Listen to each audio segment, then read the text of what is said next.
ஆண்டவராக இயேசு கிறிஸ்துவுக்குள் மிகவும் அன்பாக நேசிக்கப்பட்ட அன்புக்குரிய சகோதர சகோதரிகளே, உங்கள் யாவருக்கும் அன்பின் வாழ்த்துக்கள். விசேஷமாக நாம் பார்த்துட்டு இருக்கக்கூடிய ஜீவனும் ஜீவ உரிமைகளும் என்ற தலைப்பின் கீழாக இன்றைய நாளுக்குரிய ஒரு கேள்வி பதிலுக்குள்ளாக கடந்து போக போகிறோம். அதற்கு முன்பாக ஒரு சிறிய ஜெபம் பண்ணிடலாம். வானத்துக்கும் பூமிக்கும் ஆண்டவரே, உமக்கே துதியும் சோஸ்திரமும் கனமும் மகிமையும் சதா காலங்களில் உண்டாயிருப்பதாக. பிதாவே, விசேஷமாக இப்பேற்பட்ட மேலான உண்மைகளை நீர் எங்களுக்கு தெரியப்படுத்துகின்றீர். அதற்காக நன்றி செலுத்துகின்றோம். வரக்கூடிய நாட்களில் இது போன்ற அநேக காரியங்களை நாங்கள் பொறுமையோடு கற்றுக்கொள்ள தேவன் தாமே கிருபை செய்ய வேண்டுமாய் ஜெபிக்கின்றோம். இவை யாவும் எங்கள் மீட்பெரும் இரட்சகரும் குருவுமாகிய ஆண்டவர் இயேசு கிறிஸ்து நாமத்தினாலே கேட்கிறோம் நல்ல பிதாவே, ஆமேன்.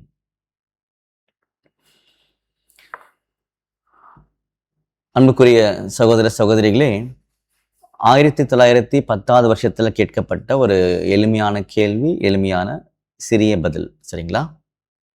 கேள்வி: நாம் பாவிகளாய் இருக்கையில் கிறிஸ்து நமக்காக மரித்தார். பாவிகளுடன் நீதி திருப்தி படுகிறதில்லை என்ற கருத்துடன் இதை தயவு செய்து விளக்கவும். ஸோ என்ன கேள்வி கேட்குறாங்கன்னு சொல்லி பார்க்கும்போது, while we were yet sinners, Christ died for us. நம்ம பாவிகளாக இருக்கையில் நமக்காக நம்முடைய இயேசு கிறிஸ்து மரித்தார். அப்படி இருக்கும்போது, please explain this with the thought that justice is not satisfied with sinners. அதாவது, நம்ம பாவிகளாக இருக்கையில் நம்முடைய இயேசு கிறிஸ்து நமக்காக மரித்தாங்க இல்லையா? அப்படி இருக்கும்போது பாவிகளுடன் நீதியானது திருப்தி படுகிறது இல்லை அப்படின்ற கருத்து கூட நீங்கள் ஒப்பிட்டு காமிக்க முடியுமான்னு கேட்குறாங்க. ஸோ நம்ம கனெக்ட் பண்ணி படிக்கணும், அந்த இடத்துல புரிஞ்சுக்கணும். நம்ம பாவிகளாக இருக்கையில் நமக்காக ஆண்டவர் இயேசு கிறிஸ்து மரிச்சார். அப்போது நம்ம பாவி தான், நம்ம ஆண்டவர் மரிச்சிருக்கார் நமக்காக. இப்போ நீதின்றது இந்த பாவி கூட திருப்திப்படுமா, ஒத்து போகுமான்னு கேட்குறாங்க. அந்த மாதிரி பதில், அந்த முறையில் தெரிவிப்பது தவறு. It is a mistake to express it that way அப்படின்னு சொல்றாரு. ஸோ இப்போ நீங்கள் கேட்டீங்களா, இந்த முறையில் பார்க்கறது, எக்ஸ்பிரஸ் பண்ணுறது தப்பாக இருக்குது. பாவத்திலிருந்து திரும்பி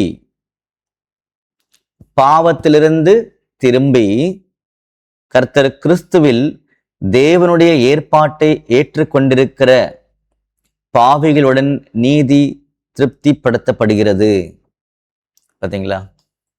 ஸோ என்னைக்கு நம்ம பாவத்திலிருந்து திரும்பிட்டு நம்முடைய இயேசு கிறிஸ்து மூலமாக தேவனுடைய ஏற்பாட்டை ஏற்றுக்கொள்கிறோமோ, அப்போ இந்த நீதியானது திருப்திப்படுத்தப்படுகிறது.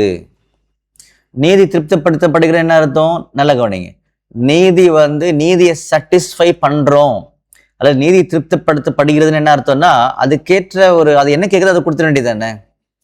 அது என்ன கேட்குது? விலை கிரயம் கேட்குது. அது எப்படி கிடைக்கும்? ஆண்டவர் இயேசு கிறிஸ்துவை மனப்பூர்வமாக நான் ஏற்றுக்கொண்டேனால் எனக்கு அப்பா கொடுக்க போறாரு. ஸோ இதுதான் கான்செப்ட். சரிங்களா? இதை மைண்டில் வச்சுக்கோங்க, படிக்கலாம்.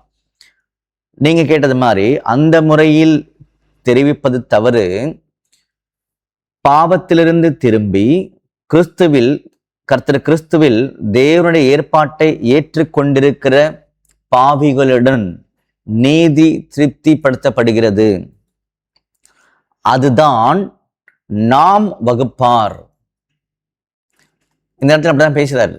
என்ன பேசியிருக்காருன்னா, so that is the as class.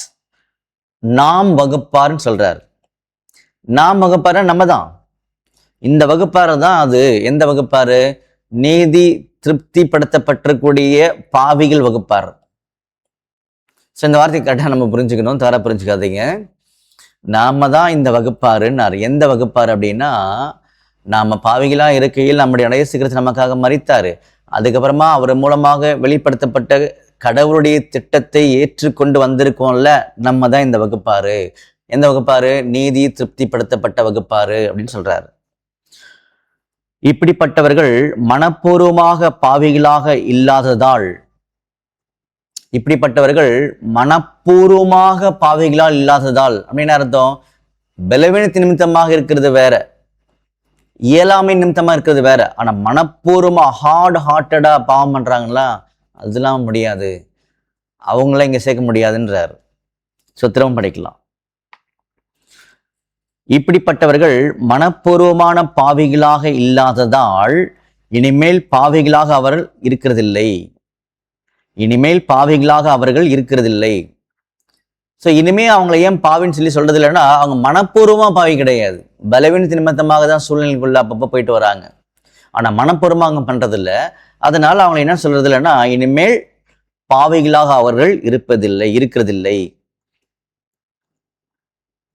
நீங்கள் மனப்பூர்வமான பாவியாக இருக்கின்ற வரையிலும், நீங்கள் மனப்பூர்வமான பாவிகளாக இருக்கின்ற வரையிலும் நீங்கள் உலகத்தின் பங்காக இருக்கிறீர்கள்.